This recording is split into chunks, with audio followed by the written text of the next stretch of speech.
gente vai começar a aula agora, tá?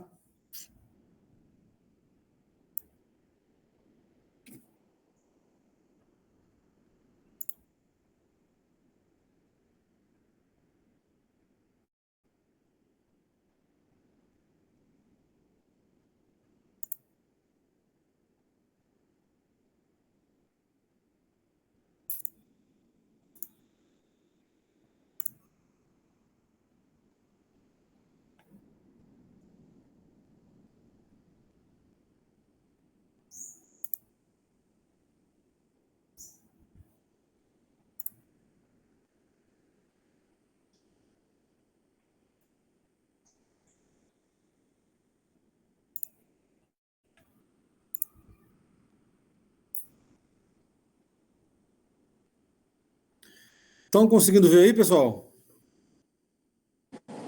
Sim, professor. Sim, professor.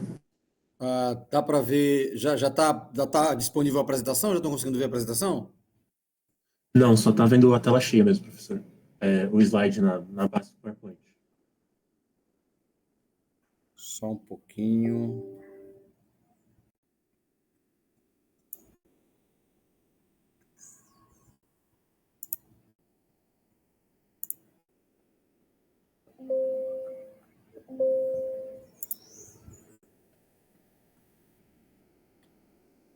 Agora já está conseguindo ver o slide da apresentação?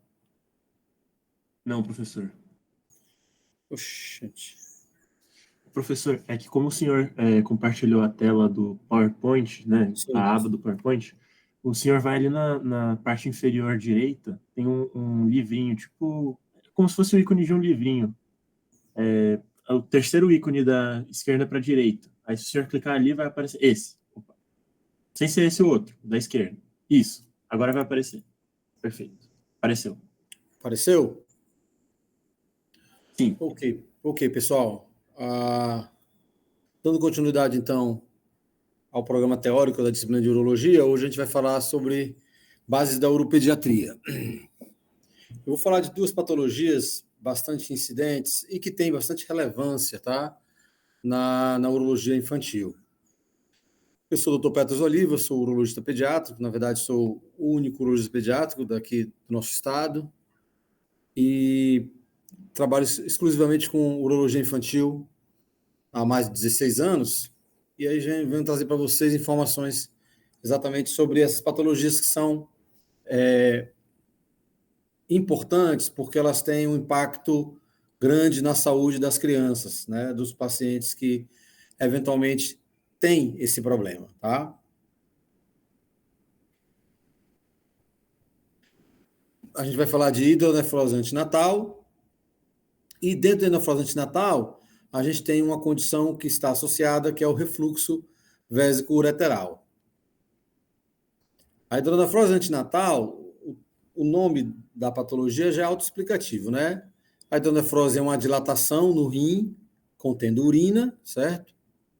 Onde é importante diferenciar essa hidronefrose da obstrução do rim ou de anormalidades funcionais, que podem dar dilatação no rim e necessariamente não estarem diretamente ligadas a uma hidronefrose. E a hidronefrose antinatal, que é o tema específico, ela é exatamente aquela dilatação renal que vai ser diagnosticada ou que muito provavelmente ocorreu antes do nascimento da criança. As principais causas de hidronefrose antinatal, a gente divide em grupos, tá? As causas unilaterais e as causas bilaterais. As unilaterais, as mais importantes, são as causas também divididas em outros subgrupos, que são as supravesicais e as infravesicais. Nas supravesicais, nós vamos ter as estenoses de Jupe e a estenose de Juve, né? A junção ureteropélvica e a junção ureterovesical. E nas infravesicais, a gente vai ter a válvula de uretra posterior e as atresias de uretra.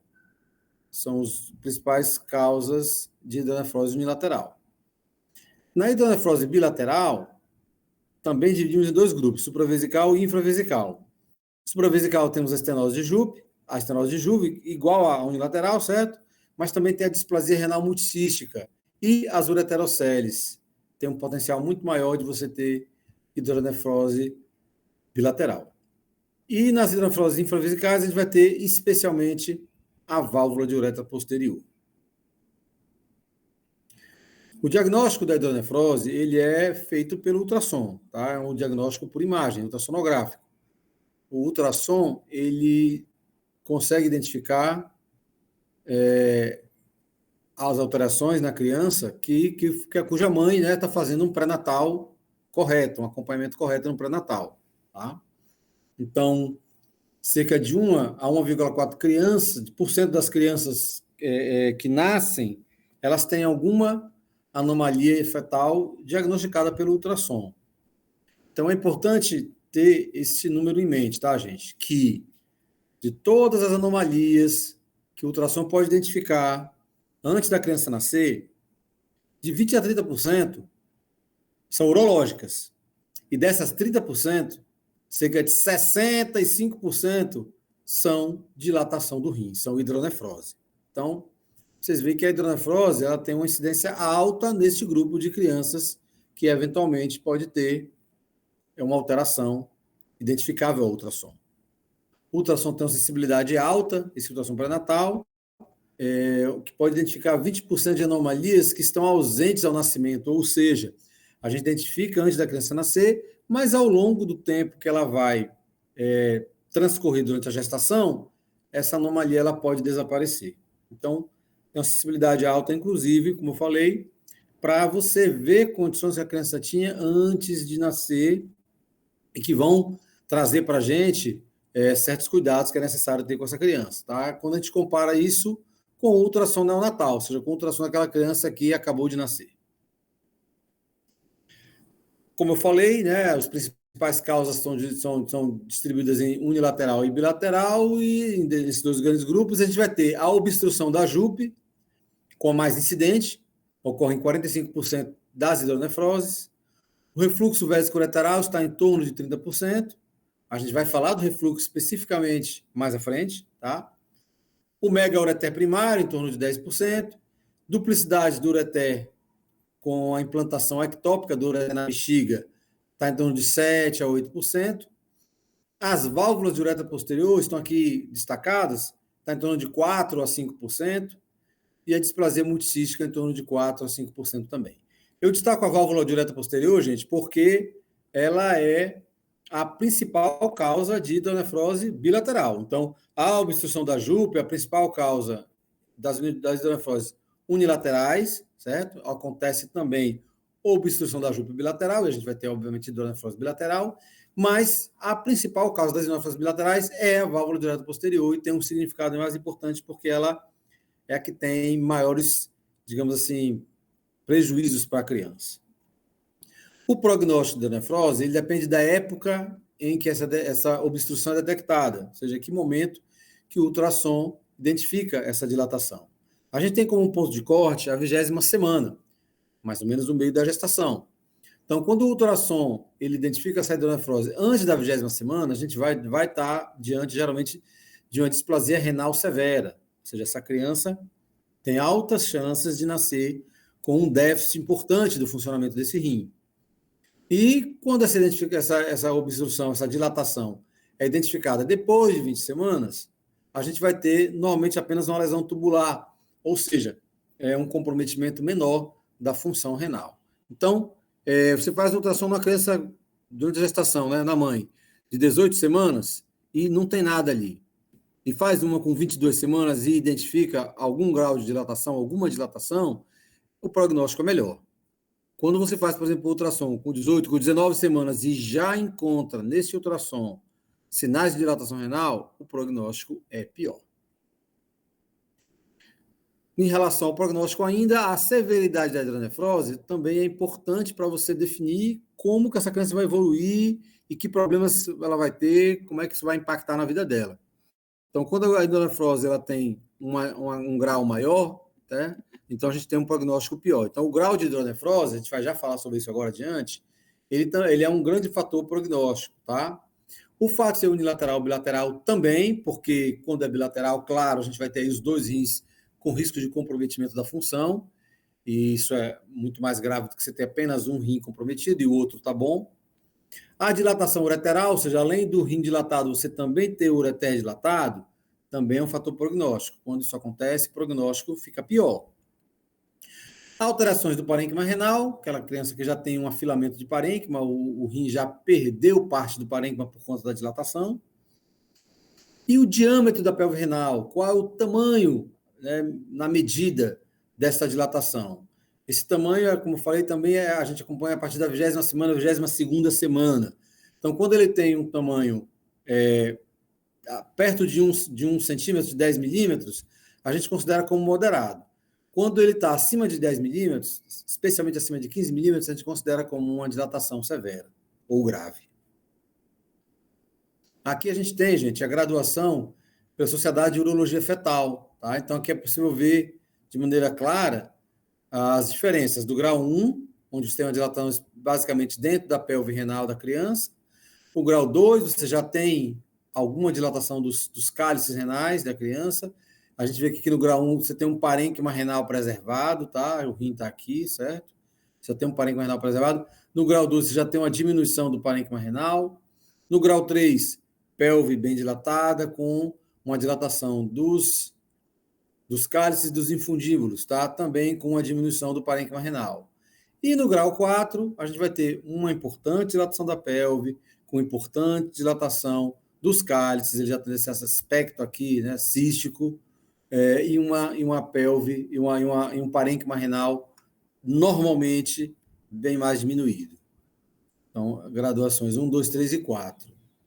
O prognóstico da hidronefrose está especialmente ligado ao desenvolvimento pulmonar. Né? Quando a criança tem uma hidronefrose, ela, se for grave, se tiver aqueles fatores prognósticos, eles forem desfavoráveis, você vai ter um prognóstico pior por causa do desenvolvimento pulmonar.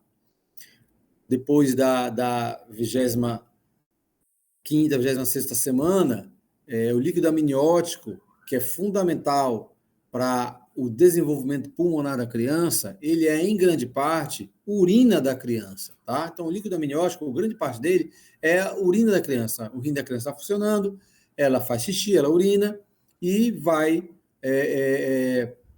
aumentando a razão do líquido amniótico. Então, quando você tem um líquido amniótico normal, até a 27ª semana, o prognóstico é, obviamente, melhor no desenvolvimento pulmonar dessas crianças. Quando você tem o líquido amniótico diminuído, especialmente a partir da 27ª semana, ou seja, um oligodrâmnio, você tem um prognóstico fetal ruim, porque você já vai ter aí uma alteração, uma dificuldade no desenvolvimento pulmonar. O manejo da criança com hidronefrose, ele se divide em dois tipos de manejo, tá? O manejo pré-natal, que é o acompanhamento dessa mãe. Então, quando a gente tem uma criança que em algum ultrassom foi identificada a dilatação do rim, a gente sai da programação normal do pré-natal, ou seja, você não pode mais ficar fazendo ultrassons a cada 6 ou 8 semanas, como acontece no pré-natal normal. Você tem que diminuir isso pelo menos para 4 semanas. A cada 4 semanas tem que fazer ultrassom para ver como é que está. Às vezes até 2, às vezes até 3 semanas, mas é preciso que haja esse acompanhamento mais próximo da criança para acompanhar essa evolução. E qualquer intervenção antes do nascimento, né, a gente chama de procedimentos antinatais, eles basicamente só são realizados em centros de estudo especializados, não é uma rotina, porque existem problemas e carecem de uma estrutura muito grande desses lugares para você abordar uma criança antes dela nascer, né, com o mínimo de riscos. Então, por isso que, basicamente, esse tipo de abordagem, de intervenção, ele só acontece em centros de estudo especializados, não acontece de rotina em nenhum lugar do Brasil ou do mundo, tá? E o manejo pós-natal, ele também está associado a um acompanhamento que vai necessitar, obviamente, de uma boa e estreita avaliação dessa criança. No manejo pós-natal, a gente faz um ultrassom assim que a criança nasce. Quando eu falo assim que a criança nasce, pessoal, idealmente, a situação deve ser feita após 72 horas de vida. Não adianta, como a gente vê em alguns casos, e é um erro muito comum, a criança tem um diagnóstico de hidronefrose antinatal, ou seja, Os pais já sabem, o médico que está acompanhando já sabe. A criança nasce e o pessoal corre para fazer um ultrassom dela com menos de 48 horas. Tá? Isso não é o correto. Esse ultrassom é um ultrassom que é falseado pelas próprias condições fisiológicas da criança nessas primeiras 48, 72 horas. Então, não fazemos assim. O ultrassom confiável, que vai servir realmente de um parâmetro para a gente começar esse acompanhamento pós-natal, é um ultrassom que é feito quando a criança tem aproximadamente 72 horas de vida, ou seja, deve ser feito no terceiro dia de vida. Tá? Antibiótico profilaxia, isso é uma grande controvérsia, mas em termos práticos, a maioria dos serviços que lida com urologia pediátrica faz antibiótico profilaxia. A uretrocistografia miccional é um exame que é considerado invasivo, que é um exame que usa radiação ionizante, é um exame de raio-x, então ele deve ser utilizado em casos específicos, tá? Especialmente quando a gente suspeita que aquela dilatação, aquela hidronefrose, é causada por um refluxo vésico-ureteral. Aí você, quando você suspeita disso, você invariavelmente vai precisar fazer uma uretrocistografia nessa criança. Geralmente a gente deixa para fazer isso pelo menos depois de 30 dias de vida, tá? E o segmento com ultrassom, isso que acontece com a criança depois que ela nasce, tá? A gente precisa desse acompanhamento ultrassonográfico. O ultrassom, ele é realizado pelo menos a cada 15 dias, para a gente ver como é que a criança está evoluindo. A cada 15 dias após o primeiro ultrassom, tá, gente? Então, no terceiro dia de vida, faz um primeiro ultrassom, já que os ultrassons que você tinha todos eram feitos na mãe, né? Agora que a criança nasceu, você vai fazer nela, no terceiro dia de vida, e a partir daí, você vai fazer um segmento ultrassonográfico, pelo menos a cada 15 dias. E nesse manejo pós-natal, a gente pode fazer a derivação urinária daquele rim, que é um tratamento temporário, tá? Um tratamento paliativo, mas que tem excelentes resultados, excelentes repercussões na criança, tá? Que é a derivação urinária. Até que você tenha condições da própria criança e condições técnicas de fazer o tratamento definitivo. O tratamento definitivo, claro, ele vai depender de qual é a causa daquela hidronefrose. Então, ao longo desse segmento, desse acompanhamento, tá? Dessas primeiras semanas, até desses primeiros meses de acompanhamento, gente, a gente vai estar em busca de um diagnóstico, exatamente para que a gente possa pensar em o que deve ser feito para tratar definitivamente aquela condição. Então, o manejo pós-natal é esse aí, tá, gente? Importantíssimo para esses casos de hidronefrose. Falando agora, pessoal, do refluxo vésico-ureteral, é um tema que está correlato, né, à hidronefrose, certo? E que é uma das principais causas de hidronefrose. É a segunda principal causa. A primeira é a estenose de Jupe. Mas eu vou falar do refluxo, porque o refluxo ele costuma ter repercussões, principalmente sintomas, tá? Ele costuma ser muito mais sintomático na criança, ok? Então, o refluxo vésico-ureteral, o nome já diz, gente, é a urina que reflui da bexiga para o ureter quando você tem um aumento de pressão nessa bexiga. Então, o conceito de refluxo vésico-ureteral é esse, tá? E a grande importância do refluxo é o fato da sua relação com infecções do trato urinário alto. Então, o refluxo, gente, é por isso que eu prefiro que vocês entendam e tenham uma noção do que significa a hidronefrose causada pelo refluxo, por causa disso, porque o refluxo ele tem um alto potencial de causar infecções urinárias. Então, a estenose de Jupe, que é a primeira causa de hidronefrose, ela tem um potencial muito menor. Ela também aumenta os riscos, claro, mas é muito menor. E muitos dos casos de hidronefrose por estenose de Jupe são assintomáticos, tá? A criança, ela pode viver anos com aquela estenose, e infelizmente com aquela dilatação piorando, sem ter um sintoma muito evidente, diferente do refluxo. No refluxo, normalmente a criança já começa a ter quadros de infecções urinárias. As infecções, elas afetam ainda mais o funcionamento do rim, além de, claro, né, qualquer infecção ela é perigosa para o organismo como um todo. E o refluxo vésico-ureteral, ele tem uma condição que é a nefropatia de refluxo. quando esse refluxo ele não é tratado ou não é reconhecido, especialmente os refluxos graves, você vai ter a formação de cicatrizes renais na criança, você pode ter a ocorrência de hipertensão arterial na criança, tá? E isso está associado à presença de um refluxo vesicolateral, como eu falei, geralmente um refluxo grave, um refluxo de alto grau. Essa nefropatia do refluxo, ela, se não for já desreconhecida ou tratada, invariavelmente ela vai evoluir com uma insuficiência renal crônica. Aquele rim, ou aqueles rins, se for bilateral, eles vão parando de funcionar, até a possibilidade mesmo de perder função completamente. Na epidemiologia do refluxo, a gente tem aproximadamente, esses dados são da América do Norte, tá, pessoal? São aproximadamente 14 mil nascimentos por ano, tá?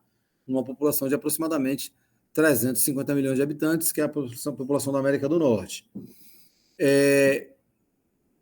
Vários trabalhos identificam que eles estão presentes em 1 a 18%, tá, dos casos de crianças que nascem com algum grau de dilatação.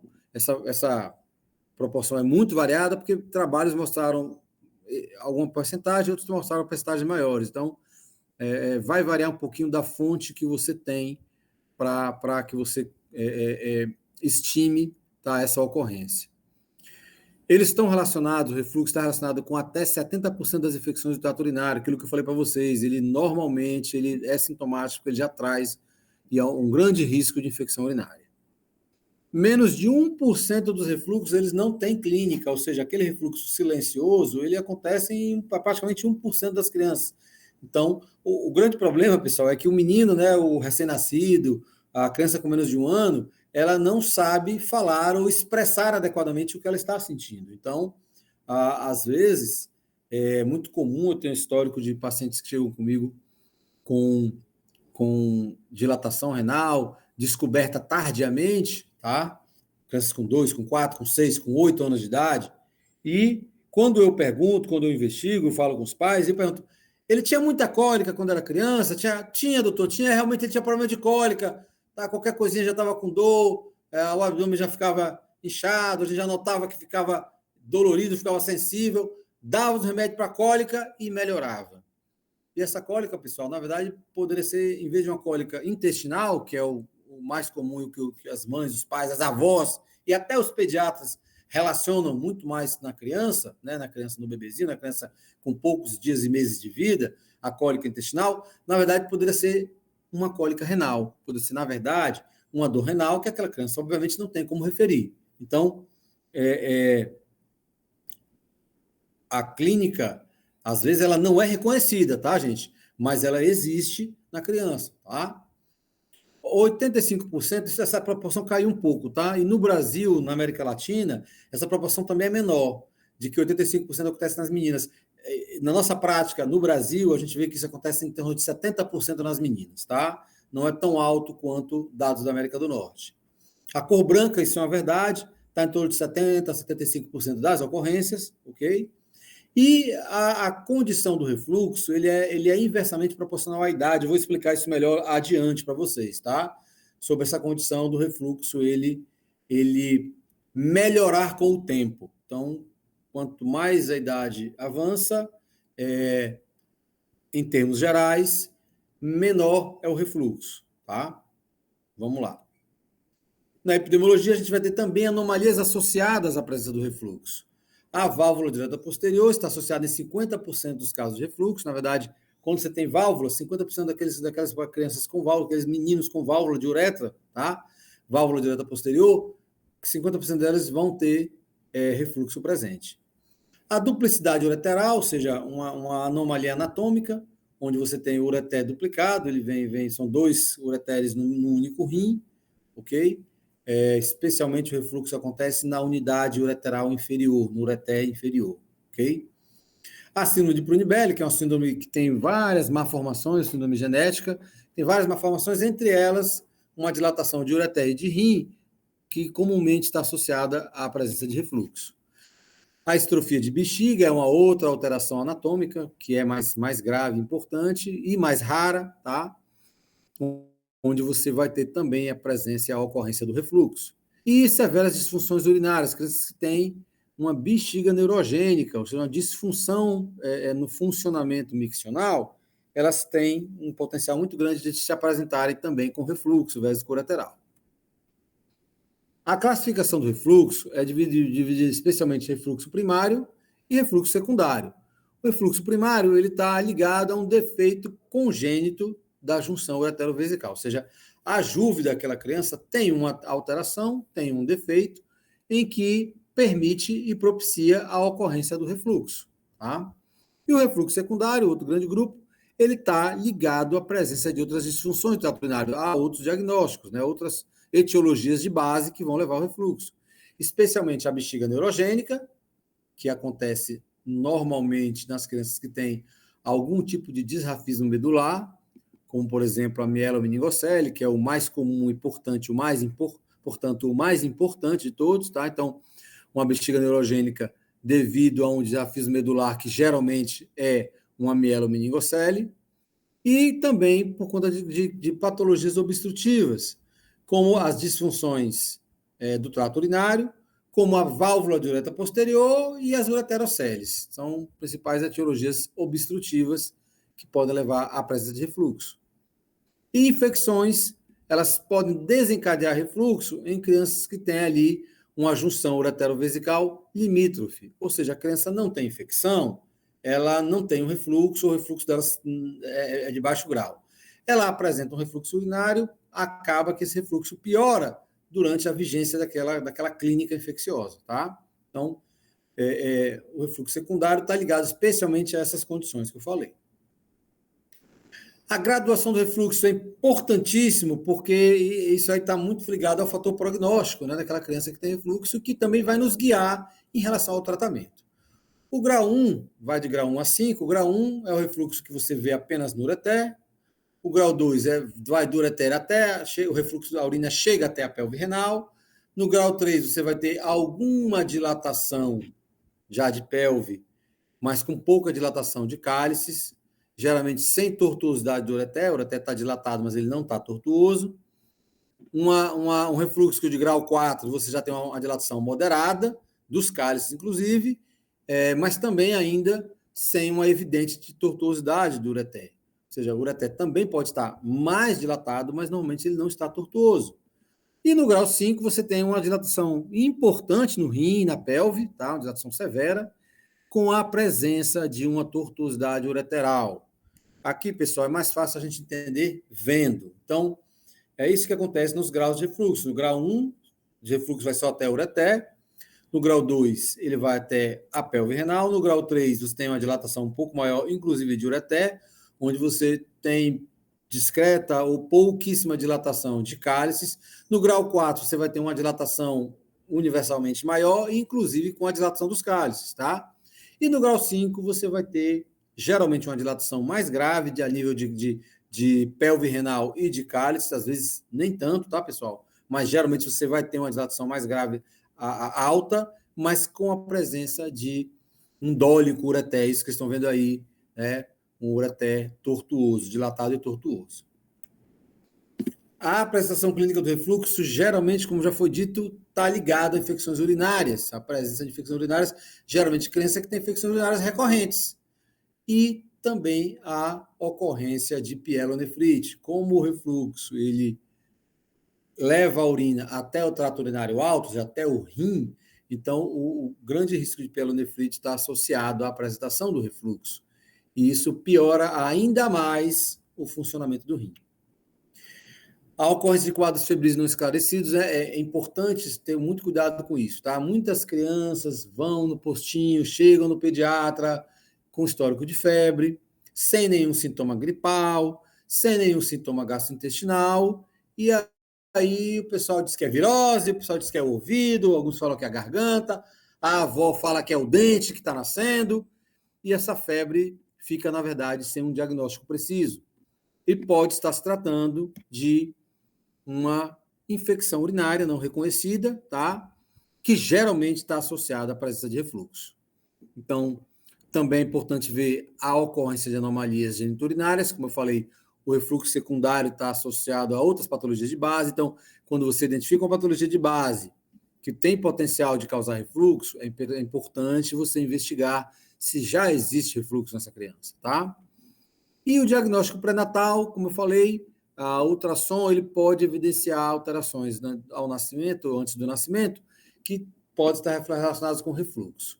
Aqui tem um detalhe interessante, que, olhando aqui, pessoal, vou voltar um pouquinho, né? Aqui, ó, olhando aqui para o grau de refluxo, vejam bem, grau 1, 2 e 3, ou seja, refluxos leves até um refluxo intermediário, podem não ter alterações importantes no ultrassom. Então, às vezes a criança tem um refluxo de grau 3, mas não tem uma dilatação muito evidente. O ultrassonografista, se ele não for muito experiente, ou ele pode se confundir e achar que aquilo é apenas uma condição anatômica e não uma condição patológica. Então, é importante tomar cuidado, porque a criança pode ter refluxo sem uma evidente alteração do ultrassom. É óbvio que nos refluxos de alto grau, como aqui o 4 e o 5, você vai ter uma dilatação que já é uma dilatação mais fácil de identificar, mais evidente, uma dilatação maior, portanto, uma alteração ultrassonográfica mais clara. Então, o ultrassom, ele nos ajuda, mas ele tem essa ressalva, tá? Até o grau 3, ele pode não exibir alterações que sejam consideradas graves ou relevantes, tá? Para pensar num diagnóstico de refluxo, certo? Continuando com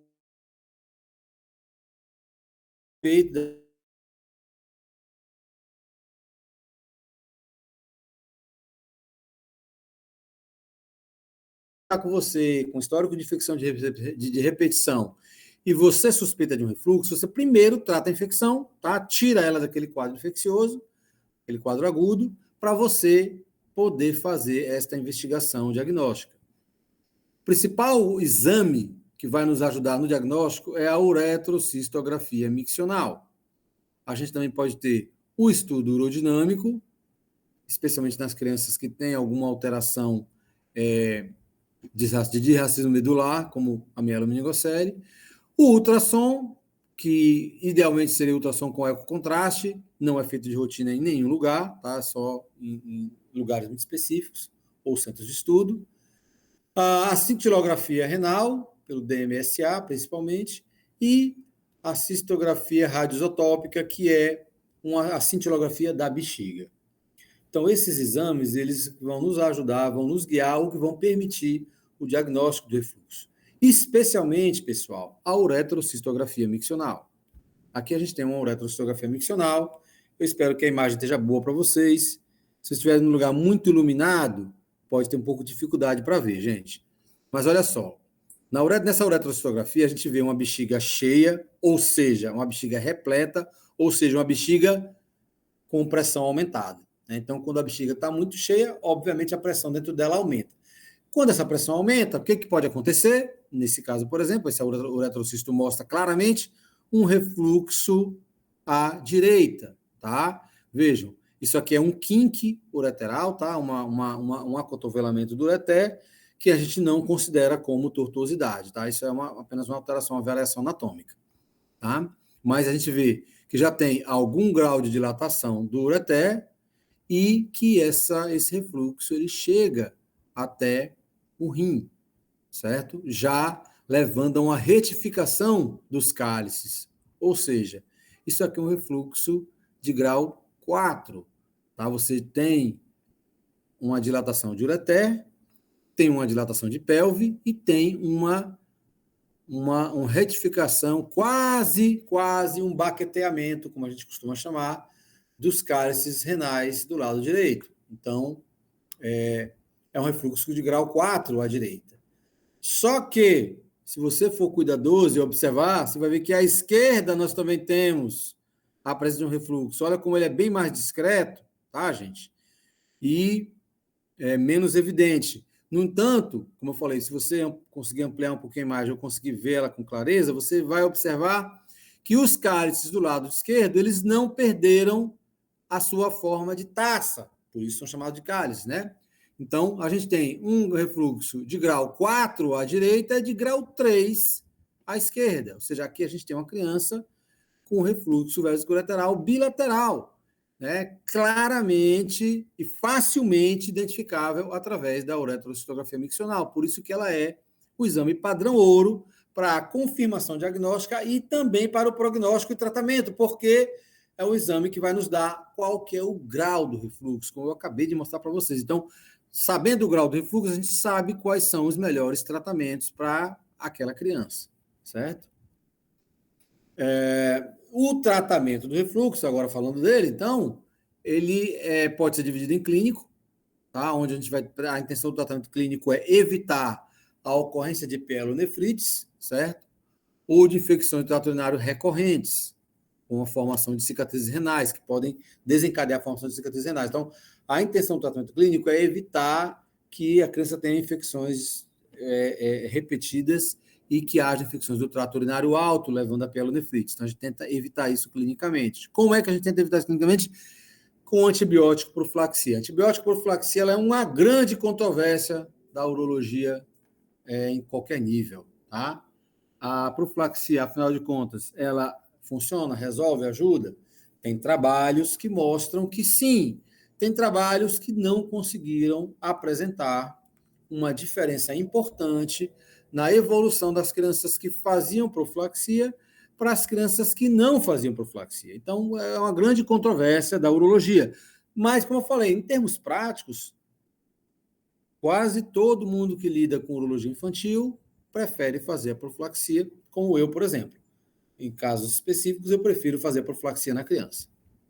A terapia anticolinérgica é um tratamento clínico que está ligado especialmente às crianças que têm disfunção miccional, ou seja, que têm algum grau de bexiga neurogênica ou algum tipo de bexiga neurogênica. Então, fazer a terapia anticolinérgica vai ajudar a diminuir a ocorrência do refluxo nessas crianças especificamente, tá? E o acompanhamento das crianças, que faz parte de você definir o tratamento, ele é feito pelo quadro clínico, claro, e laboratorial. O quadro clínico está relacionado com a ocorrência de infecções, e o laboratorial a gente vai ter, especialmente exames de urina, o EAS, né?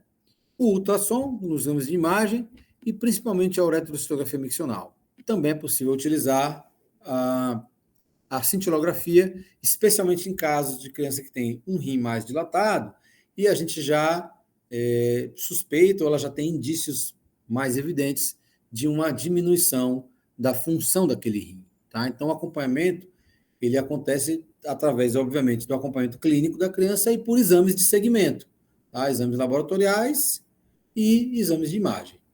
O mais importante deles é a uretrocistografia miccional. Mas eu tenho um adendo aqui, tá, pessoal? A uretrocistografia miccional é um exame extremamente invasivo.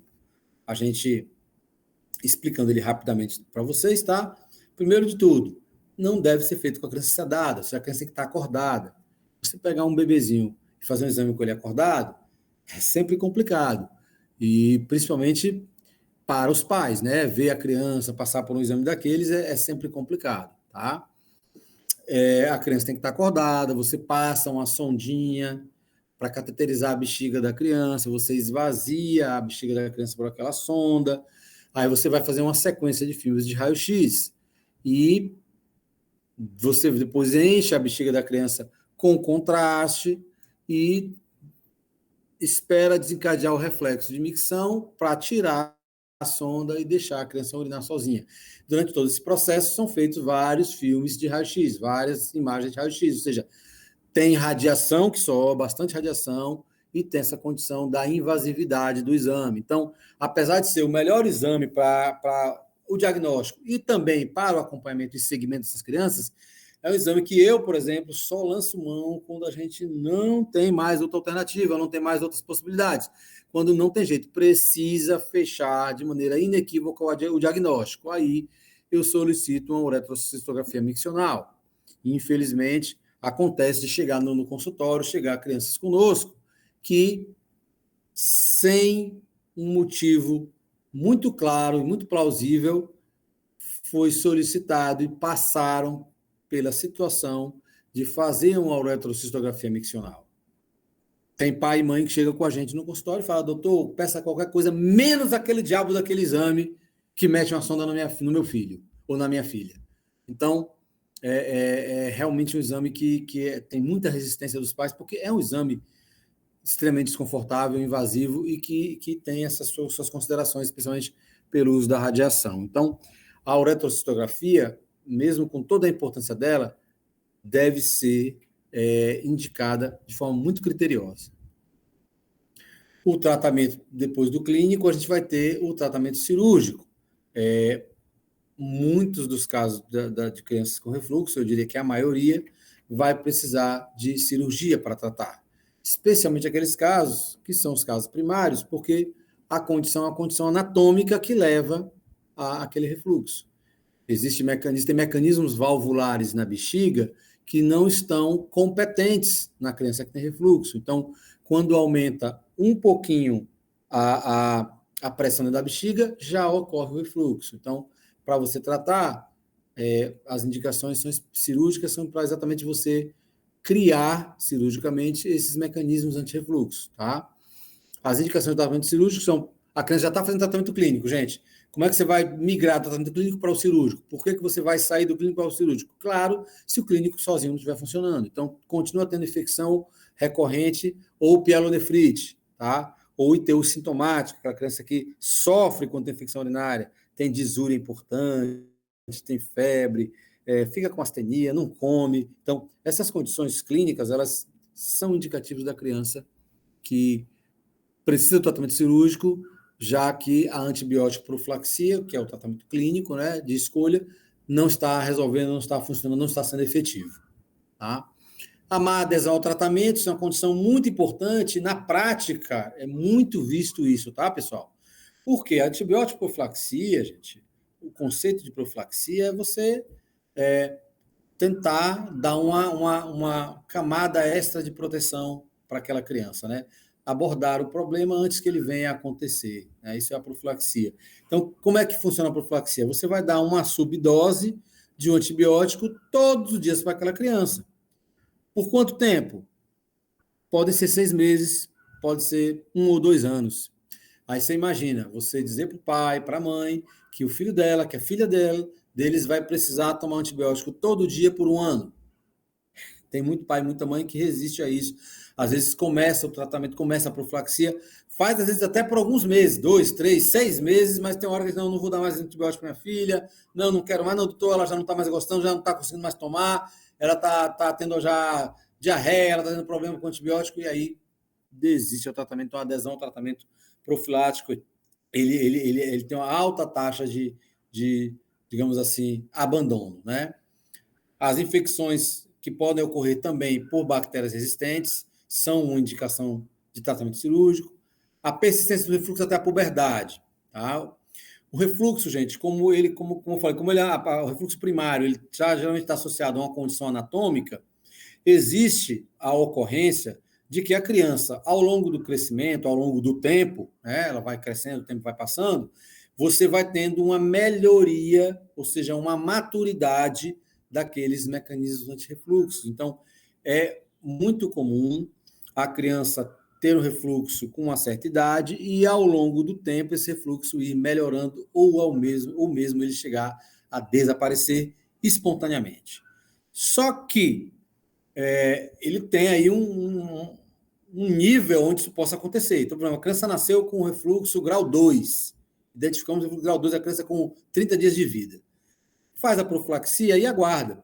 Se a profilaxia estiver sendo efetiva, tá? Já tendo um resultado positivo, a gente tenta aguardar. Por quê? Eu posso repetir essa uretrocisto com 6 meses, com 8 meses, com 1 ano, e de repente o refluxo dessa criança caiu de 2 para 1.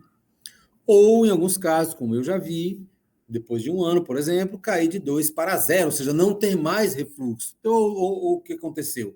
Houve uma resolução espontânea do refluxo.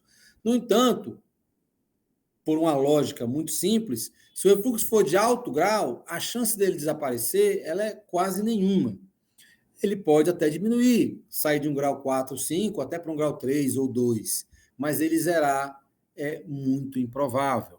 Então, quando você tem uma criança que tem, por exemplo, um diagnóstico tardio, você identificou, uma hidronefrose naquela criança por um ultrassom, por alguma outra necessidade. Até pode ser uma infecção urinária. De infecção urinária, o pediatra percebeu que tinha uma coisa errada, pediu ultrassom e mostrou uma dilatação leve a moderada do rim. E aí, quando viu, também tinha uma dilatação leve a moderada do ureter. Aí você já começa a pensar na possibilidade de refluxo. Fez a uretrocitografia miccional e diagnosticou um refluxo, por exemplo, de grau 3, numa criança com 8 anos de idade. É improvável que aquele refluxo vá cair abaixo do grau 2. Tá? O que pode acontecer é essa criança ter um refluxo que vá, com 10 anos de idade, com 11 anos de idade, cair até o grau 2, de 3 para 2. É muito improvável que aquele refluxo vá cair de 3 para 0, vai deixar de ter refluxo com essa idade, tá, pessoal? Então, esse grau de refluxo com essa idade são desfavoráveis para pensar numa resolução espontânea, tá?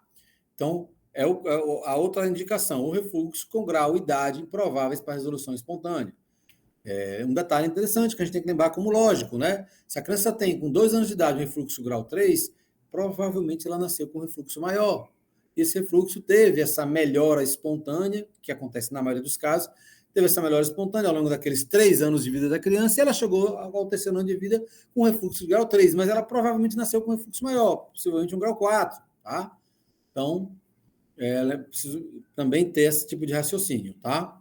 Ou quando vê a criança, quando você está investigando, está avaliando a criança, você já identifica que existe um dano renal, ou seja, uma presença especialmente de cicatrizes renais. As pielonefrites, o refluxo, elas têm um potencial grande de levar a cicatrizes renais. E a cicatriz é uma condição que faz o rim parando de funcionar, tá?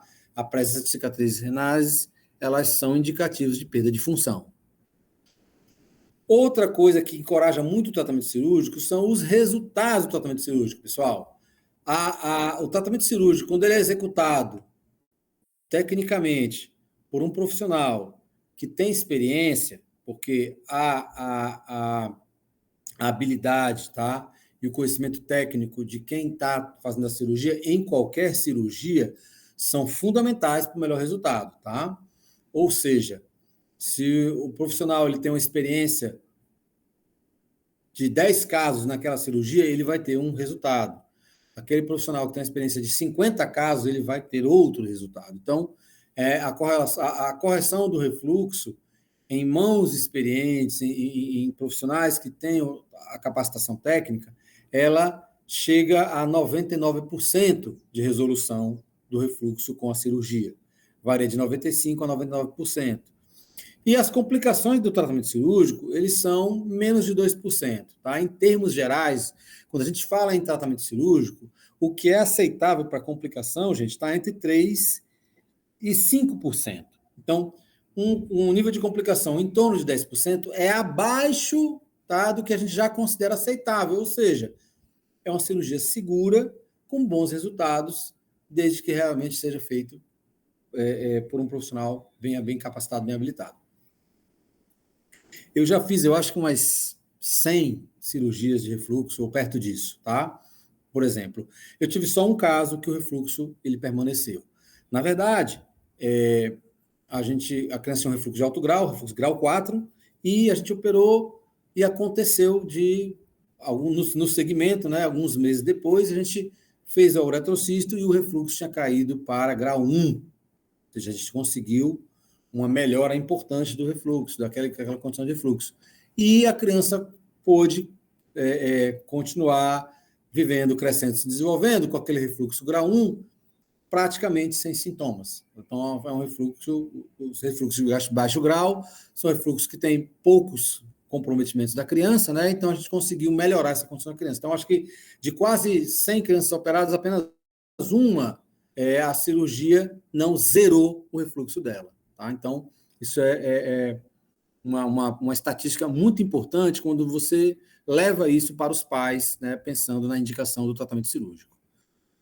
As técnicas cirúrgicas, para a gente encerrar, a gente vai ter cirurgias abertas e cirurgias que podem ser cirurgias intravesicais ou extravesicais, tá?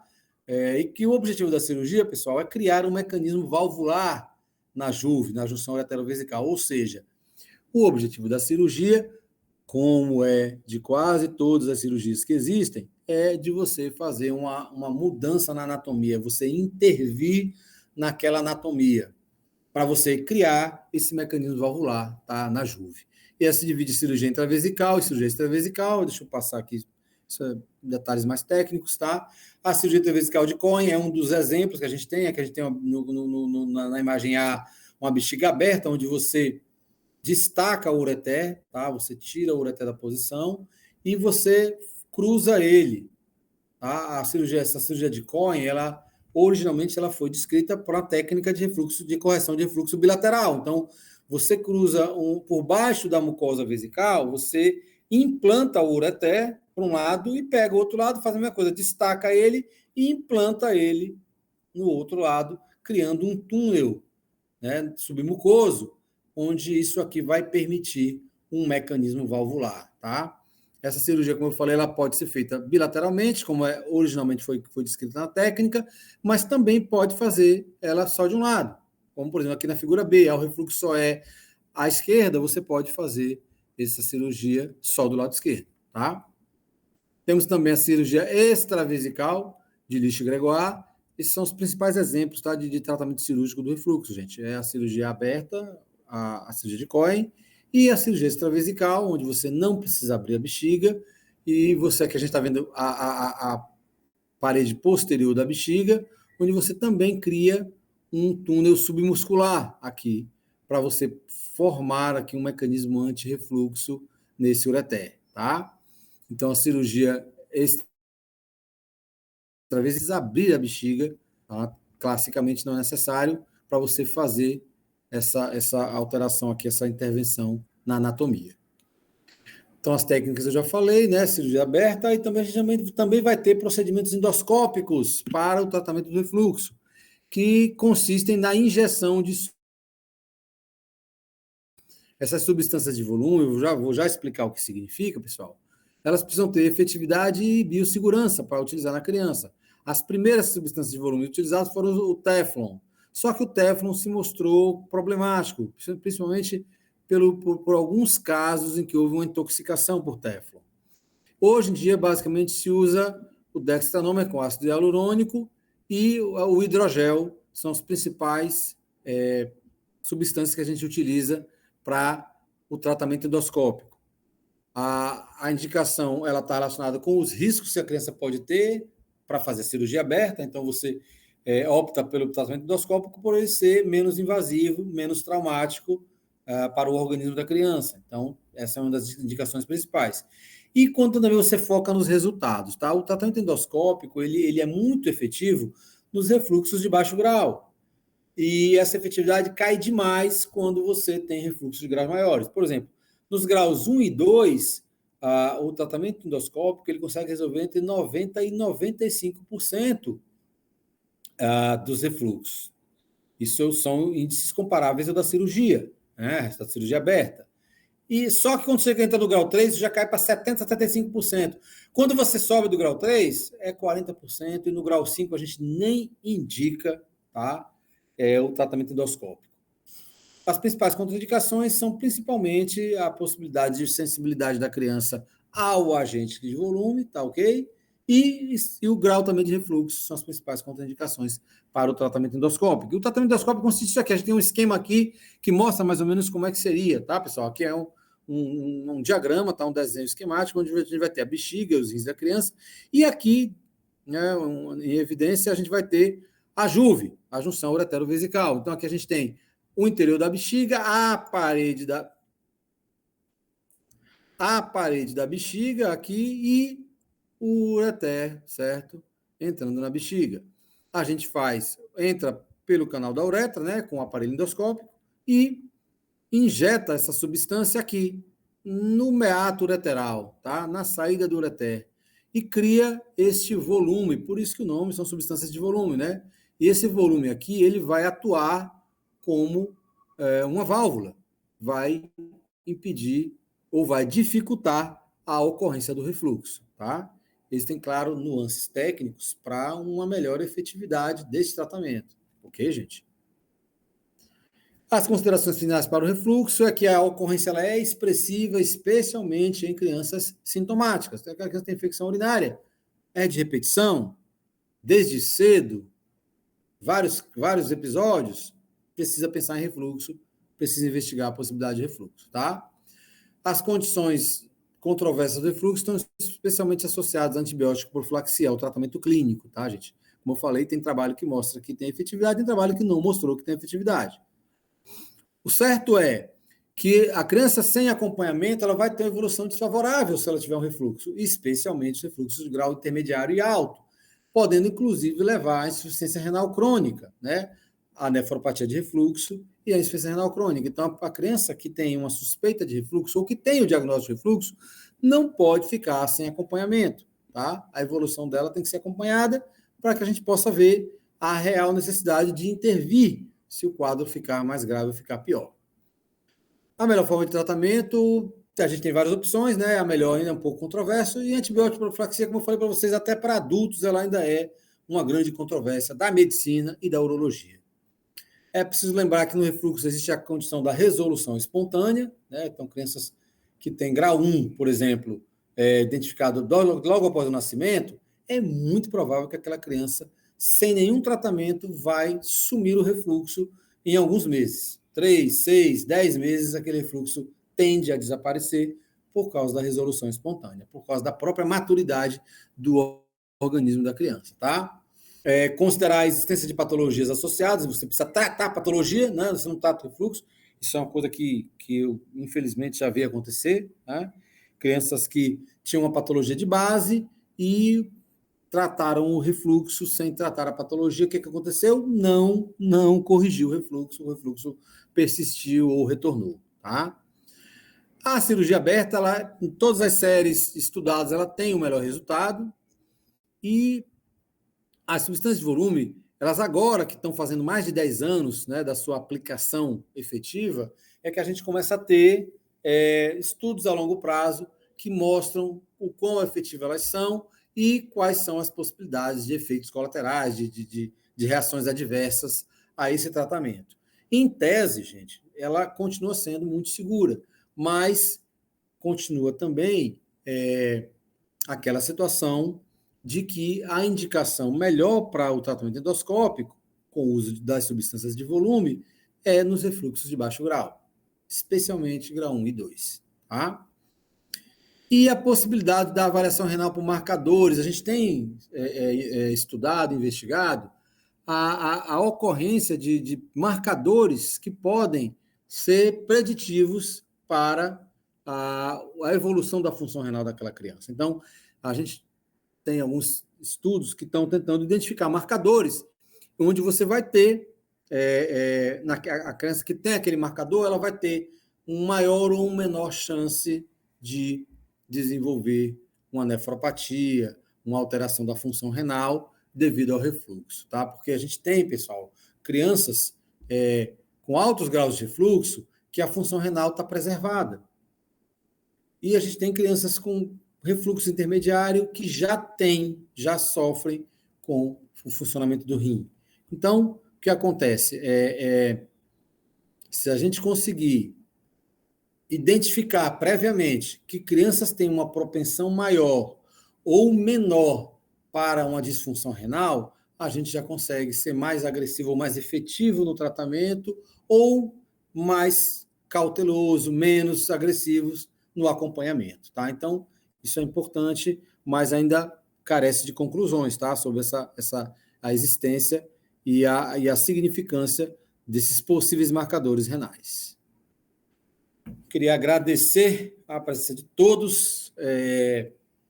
Eu estou tentando, viu, pessoal? Tem anos que a gente tenta retornar ao nosso ambulatório de urologia pediátrica no Araújo Lima. O problema é que o ambulatório de urologia pediátrica ele gera, obviamente, pacientes cirúrgicos e a gente está sem uma UTI pediátrica no Getúlio Vargas, né? Então, isso limita muito as nossas possibilidades. Mas, se Deus quiser, a gente tem tido o apoio da diretoria do hospital e com alguns detalhes aí que espero que aconteçam ao longo desse ano, a gente deve retornar nossos atendimentos de urologia pediátrica lá no ambulatório Araújo Lima e conseguir operar as crianças, tratar as crianças no Hospital Getúlio Vargas, tá? Alguma dúvida, pessoal, aí? Professor, eu tenho. Pode falar, pode perguntar.